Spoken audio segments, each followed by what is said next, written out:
So this is not only an update on this, but as well as I'll show y'all how this little piece right here saved the day. Stay tuned past the intro.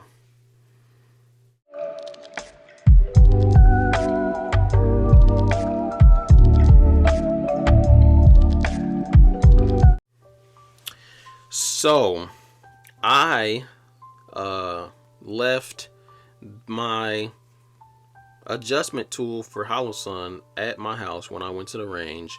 I didn't need it for torquing anything down or nothing like that. I did need it for adjusting to my stinking red dot. Now, what I did bring, this piece, non-abrasive Aries tool, useless.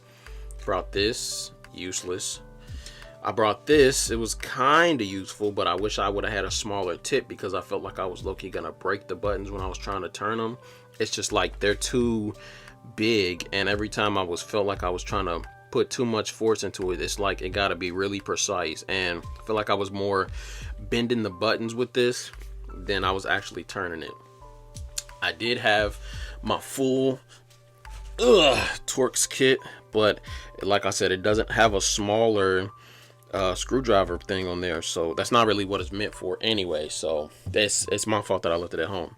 But I was like, ooh, I do have this, and let me show you what this comes with, and you'll understand why this saved the day. So it has this emergency oil thing in there. I do have some oil in there, and then it has this in there. You can see it's very bent up. And I don't know how that happened.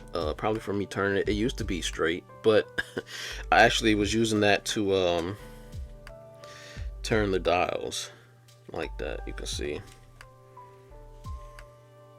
I was using it to turn the dials for windage and elevation, and it was working. It actually helped me sight in my pistols. And yeah, so for 10 bucks, this thing saved the day. I'm glad I brought it. I'm gonna be bringing it every time I go to the range, and I didn't actually have to look for it. I brought all these tools and I forgot the main one, and this one was just in there stashed away. And yeah, Strike Industries low-key saved the range trip for real, because my whole point in going was to sight in my pistols. Now let's get into the main part of the video. How is this PSA Dagger but better shooting? It's shooting fine.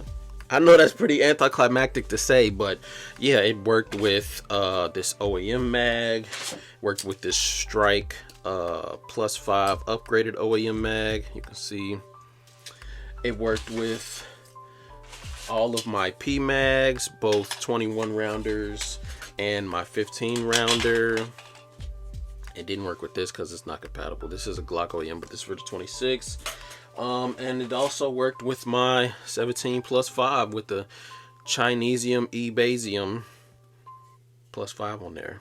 And this is, I think, a KSI. So it worked from cheapest to expensive, most expensive, I guess you could say. They all worked, and they all worked, and they all worked. That's all I can really say. Yeah, it was a little snappy when shooting some extra spicy ammo, but other than that, yeah, it worked. It worked. I did test the specs with my Torx wrench when I came back on the red dot. It was still at 15 pounds. You can see my crappy drawn lines on there. Don't judge me, because all I had was a fat marker. I didn't have the fine tip at the moment.